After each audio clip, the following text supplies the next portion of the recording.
कदीम जमाने में एक बादशाह था जिसकी सल्तनत बहुत वसी थी और दौलत बेहिसाब, इतनी कि उसका हिसाब सिर्फ अल्लाह ही जानता था। बादशाह ने अपनी चचाजाद से शादी की थी जो निहायत हसीन जमील और उसी मर्तबे वाली खातून थी। मगर वक्त गुजरता गया और बादशाह को कोई औलाद नसीब न हुई जो उसकी आंखों की ठंडक बने और तख्त की वारिस बन सके। उसने हर मशहूर तबीब से रुजू किया, हर इलाज आजमाया, मगर कोई फायदा न हुआ। बादशाह गम व मलाल में डूबता चला गया। दिल और दिमाग बेकरार रहते, लेकिन इसके बावजूद उसने अपनी चचाजाद से बेपनाह मोहब्बत के कारण कभी दूसरी शादी का ख्याल दिल में न आने दिया। एक रात जब बादशाह नींद से जाग उठा और नींद आंखों से उड़ गई तो वह महल की बालकनी में जा खड़ा हुआ। खुद से कहने लगा, उम्र बढ़ रही है और मैंने अब तक सल्तनत के मुस्तकबिल का इंतजाम नहीं किया। बीमारी या मौत किसी पर मेहरबान नहीं होती। एक ही हल है कि मैं खफिया तौर पर निकाह कर लूं, बिना अपनी बीवी को बताए। यह ख्याल उसके दिल को भा गया। वह वापस बिस्तर पर आ गया और सुबह होते ही वजीर को बुलवा भेजा। बादशाह ने कहा, मैंने फैसला कर लिया है कि एक कनीज से खुफिया निकाह करूंगा। बात सिर्फ हमारे दरमियान रहेगी। वजीर ने अदब से जवाब दिया, हुजूर, बहुत बेहतर फैसला है। बादशाह बोला, मैं चाहता हूं कि तुम मेरे लिए ऐसी लड़की तलाश करो जो खूबसूरत भी हो मगर समझदार भी, और जिसके अहले खानदान आम मगर नेक हों। वजीर को फौरन अपनी रजाई बहन की बेटी याद आ गई, हिंद। वह निहायत अक्लमंद और हसीन थी। वजीर अपनी बहन के पास गया और बोला, मैंने तुम्हारी बेटी के लिए एक अच्छा रिश्ता ढूंढा है। वह शख्स शहर के बीचों बीच रहता है, मगर चाहता है कि निकाह सादगी से हो, सिर्फ करीबी लोग शामिल हों। बहन ने कहा, जो तुम मुनासिब समझो वही बेहतर है। मुझे भरोसा है तुम कभी मेरी बेटी के लिए बुरा इंतखाब नहीं करोगे। यूं बादशाह ने अपना हुलिया बदला और वजीर के साथ चुपके से उस औरत के घर गया। वहीं निकाह हो गया। वजीर ने पहले से एक छोटी सी बग्घी तैयार रखी थी जिसमें दोनों को एक गली के अंदर बने छोटे से घर में ले जाया गया ताकि किसी को खबर ना हो।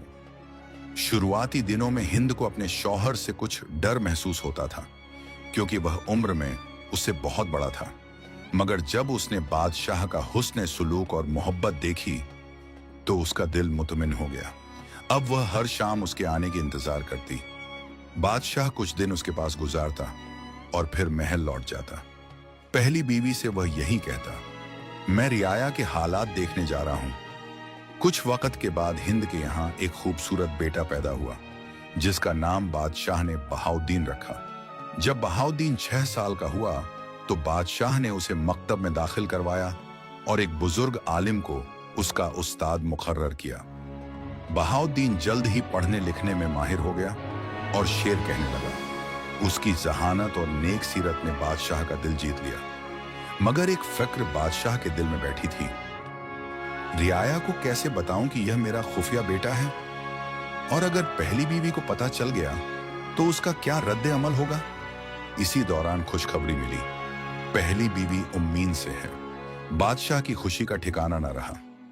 जब 9 महीने पूरे हुए तो उसने एक हसीन बेटे को जन्म दिया जिसका नाम कमर-उज-जमा रखा गया। बादशाह बोला, मैं इसे सल्तनत के उमूर सिखाऊंगा ताकि यह मेरे बाद बादशाह बने। लेकिन जब कमर-उज-जमा जवान हुआ तो उसका ज्यादातर वक्त शिकार और घुड़सवारी में गुजरता। बादशाह ने उसे हुकूमत और अदाब सिखाने की कोशिश की, मगर उसने कभी तवज्जो न दी। वह घमंड और तकब्बुर में डूब गया और रियाया पर जुल्म करने लगा। लोग तंग आकर शिकायतें लेकर बादशाह के पास पहुंचने लगे। आखिरकार बादशाह के सब्र का प्याला लबालब हो गया। उसने बहाउद्दीन और उसकी वालदा हिंद को महल बुलवाया। दरबार में सारे वजीर और मुशीर जमा किए और अपना राज खोल दिया। बरसों पहले मैंने खुफिया निकाह किया था और बहाउद्दीन उसी निकाह का बेटा है। जब दरबारियों ने बहाउद्दीन को देखा, उसकी अक्लमंदी और खुश अंदाजी सुनी तो सब उसके दीवाना हो गए। उन्होंने बादशाह के फैसले की तायद की कि वही वली अहद होगा और कमर-उज-जमा को इस ओहदे से हटा दिया जाए। मुनादी करवा दी गई, सल्तनत का एक और शहजादा है बहाउद्दीन और वही अब वली अहद है। रियाया उसके अदल और सखावत की मुरीद हो गई। वह गरीबों की मदद करता। मुल्क में खुशहाली फैलती गई। फिर एक दिन बादशाह बीमार पड़ा और जल्द ही उसका इंतकाल हो गया। रियाया ने बहाउद्दीन को बादशाह तस्लीम किया, लेकिन कमर उज जमा के दिल में जलन और नफरत की आग भड़क उठी। तुम्हारा बाप नहीं रहा, अब मैं तुम्हारी जान जरूर लूंगा। कुछ दिनों बाद दोनों भाई शिकार पर निकले। शिकार के दौरान बहाउद्दीन की नजर एक खूबसूरत हिरनी पर पड़ी और वह उसके पीछे दौड़ पड़ा। वह सबकी निगाहों से ओझल हो गया। काफी देर बाद भी वह वापस न आया। कमर उज झमा उसे ढूंढते हुए आगे बढ़ा और कुछ ही देर में उसे जमीन पर गिरा हुआ पाया। उसकी टांग पर जख्म था। बहाउद्दीन बोला, एक बड़ा सांप मुझ पर हमला कर बैठा था, मुश्किल से जान बची, मुझे पानी दो। कमर उज झमा बोला, आओ, पास ही एक कुआं है, मैं तुम्हें अपने घोड़े पर ले चलता हूं। जब बहाउद्दीन कुएं में झुककर देखने लगा कि पानी है या नहीं, कमर उज झमा ने अचानक उसे जोर से धक्का दे दिया। चीख के साथ वह कुएं में जा गिरा। झर की वजह से वह हिल भी ना सका। कमर उज झमा महल लौट आया और बोला, हर जगह ढूंढा, शहजादा नहीं मिला। 3 दिन तलाश के बाद भी कोई सुराग न मिला। कन्हाजी ने ऐलान किया, जब तक असली बादशाह वापस नहीं आता तख्त खाली रहेगा, लेकिन कामकाज अस्थायी तौर पर कमर उज झमा चलाएगा। पूरे मुल्क में सोग में और इजाफा हो गया। हिंद के लिए तो जैसे कयामत ही टूट पड़ी। वजीर ने उसे तसल्ली दी और कहा, मैं कल फिर तलाश के लिए जाऊंगा। मेरा दिल कहता है कि तुम्हारा बेटा अभी जिंदा है। उधर कमर उज झमा ने मौका गनीमत जानकर वजीर की गैर मौजूदगी का फायदा उठाया और अपने हामियों को अहम ओहदों पर नियुक्त कर दिया। उसने खजाने से फकीरों और गरीबों की मदद बंद कर दी और नए नए महसूल बढ़ा दिए। कमर उज झमा ने सुल्तनत के लोगों पर सख्त टैक्स लगा दिए और किसी की नसीहत सुनने को तैयार न हुआ। इधर जब बादशाह बहाउद्दीन कुएं में गिरा तो तेज चोट लगने से उसकी टांग जख्मी हो गई और वह बेहोश हो गया। कुछ देर बाद उसे ऐसा महसूस हुआ जैसे कोई मुलायम हाथ उसके चेहरे को छू रहा हो। जब उसने आंखें खोली तो सामने एक बेहद हसीन लड़की बैठी नजर आई। वह हैरान रह गया और पूछने लगा, तुम कौन हो और मैं कहां हूं? लड़की ने नरमी से जवाब दिया, मैं जिन्नात में से हूं। मेरा नाम हुरिया है। मेरे कबीले के लोग इसी कुएं के नीचे इन सुरंगों में रहते हैं। मैंने तुम्हें 7 दिन पहले यहीं कुएं के तले जख्मी हालत में पाया था। मैंने ही तुम्हारा इलाज किया, वरना तुम कब के मर चुके होते। बहाउद्दीन ने शुक्रगुजार लहजे में कहा, अल्लाह तुम्हें इसकी सबसे बेहतरीन जजा दे, लेकिन अब मुझे यहां से बाहर जाना होगा। मेरी सुल्तनत और मेरी माँ यकीनन मेरी राह देख रही होंगी। हुरिया बोली, तो तुम ही हो वो बादशाह बहाउद्दीन जिसके अदल इंसाफ की बातें हमने सुनी हैं। लेकिन मेरे पास तुम्हारे लिए एक बुरी खबर है। तुम्हारा भाई कमर उज झमा अब तख्त पर काबिज हो चुका है। उसने तुम्हारी सारी मेहनत और इंसाफ का पूरा निजाम तबाह कर दिया है। अगर उसे पता चल गया कि तुम जिंदा हो तो वह तुम्हें बेरहमी से कत्ल कर देगा। बहाउद्दीन की आंखें भर आईं। वह दर्द भरी आवाज में बोला, यह बात तो मुझे पहले ही मालूम थी। उसी ने तो मुझे इस वीरान कुएं में धक्का दिया था ताकि मेरी जान ले सके, लेकिन खुदा ने मुझे बचा लिया।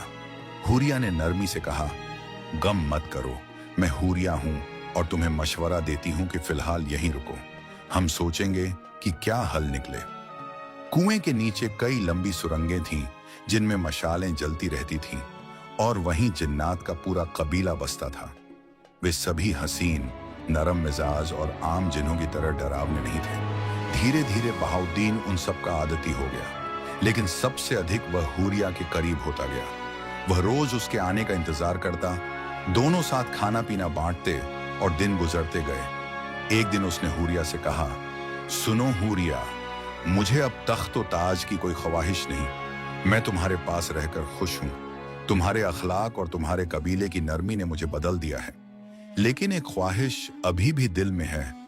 काश मैं अपनी माँ को बता पाता कि मैं जिंदा हूं, क्योंकि मेरा फिराक यकीनन उन्हें तोड़ रहा होगा। ये सुनकर हुरिया की आंखों में आंसू आ गए। वह बोली, हम जिन्नात बरसों से इस सूखे कुएं में रह रहे हैं। हमें जंगल के शिकारी जो कुत्ते छोड़ जाते हैं उनसे बहुत डर लगता है, इसलिए कभी बाहर नहीं जाते। मगर मैं कोशिश करूंगी कि तुम्हारी मां तक पहुंच सकूं और उन्हें तुम्हारी खबर दे सकूं। बहाउद्दीन बोला, मैं तुम्हारा यह एहसान कभी नहीं भूलूंगा, मगर सावधान रहना। मैं तुम्हारे लौटने का बेसब्री से इंतजार करूंगा। हुरिया ने काली चादर ओढ़ी, सिर ढका और जंगल के दरख्तों के बीच से शहर की तरफ रवाना हो गई।